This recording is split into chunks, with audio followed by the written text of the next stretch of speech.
उमंग है, खुशी है कि ये मिलन का त्यौहार है। क्रिस्तीय धर्म, ईसाई धर्म का मूलभूत सिद्धांत भी यही है, सेवा। और सेवा हम किसकी करें? मानव के द्वारा आया है, तो मानव को ही वो बलि देना है और वही बलि प्रभु यीशु मसीह बनते हैं। क्रिसमस पर्व पर संत पुष्पा इंटर कॉलेज जमुआ में मेले का हुआ आयोजन। नमस्कार, मैं विपांशु सिंह और आप देख रहे हैं मेरे साथ नवजागरण टाइम्स। खबर जनपद बलिया के बेलथरा रोड से। बलिया बेलथरा रोड आज दिनांक 25/12/2025 दिन बृहस्पतिवार को संत पुष्पा इंटर कॉलेज जमुआ में हर वर्ष की भांति इस वर्ष भी क्रिसमस पर्व के उपलक्ष्य में मेले का आयोजन किया गया। मेले में हजारों की संख्या में नन्हे मुन्ने बच्चों से लेकर महिलाएं और पुरुष ने मेले का खूब आनंद लिया। इस मौके पर उभाऊ पुलिस तैनात रही ताकि किसी प्रकार की अप्रिय घटनाएं न हो। इस मेले के आयोजक फादर आनंद प्रकाश रहे। मेला शांतिपूर्ण ढंग से संपन्न हो गया।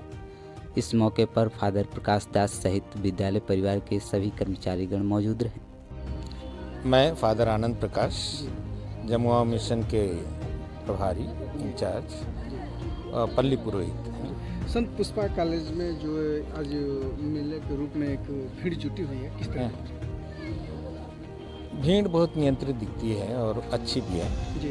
और उन लोगों की प्रतिक्रियाएं भी काफ़ी सकारात्मक दिख रही हैं। उमंग है, खुशी है कि ये मिलन का त्यौहार है और इस त्यौहार पे हकीकत में यह ईश्वरीय वरदान हम मानते हैं, क्योंकि ये पिता परमेश्वर अपने पुत्र प्रभु यीशु मसीह को जगत के उद्धार के लिए अपने पुत्र को भेजे और ये पिता परमेश्वर का मानव जाति के लिए सर्वोत्तम उपहार रहा है। इसीलिए इस त्यौहार का दूसरा नाम ही है उपहारों का त्यौहार, और यही है क्रिसमस और यही है क्रिस्ट जयंती। देखा जाए इंसानियत के दृष्टिकोण से देखेंगे तो मानव धर्म सर्वोत्तम है और क्रिस्तीय धर्म, ईसाई धर्म का मूलभूत सिद्धांत भी यही है, सेवा। और सेवा हम किसकी करेंगे? इंसान की ही। और कौन से इंसान? जो इसी समाज ने अपने आप के रिश्तेदारों को, अपने प्रियजनों को तिरस्कृत कर दिया है। तिरस्कार के साथ साथ परिवार से परिष्कृत कर दिया है।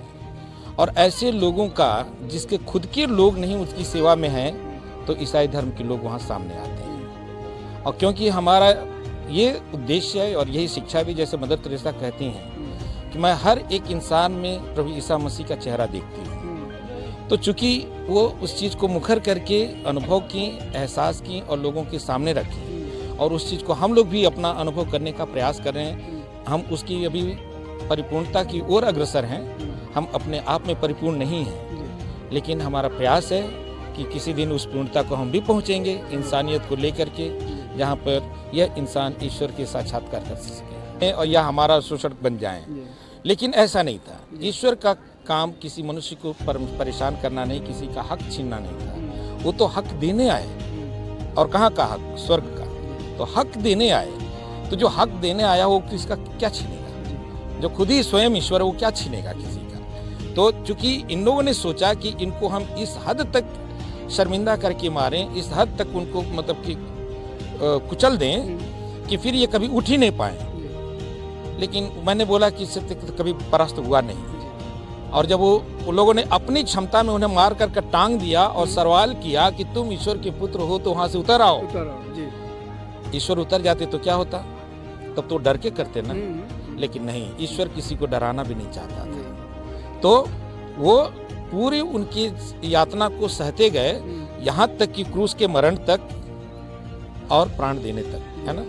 और उसका नतीजा हुआ तीसरे दिन पिता परमेश्वर ने उन्हें फिर से मुर्दों में से जिंदा किया, और ये उनका सर्वोत्तम उपहार। इस जानकारी के लिए बहुत बहुत धन्यवाद आपको। जय हिंद, जय भारत। खबर देखने के लिए धन्यवाद। बेलथरा रोड से नवजागरण टाइम्स के लिए रविंद्र कुमार की रिपोर्ट। देखते रहिए नवजागरण टाइम्स।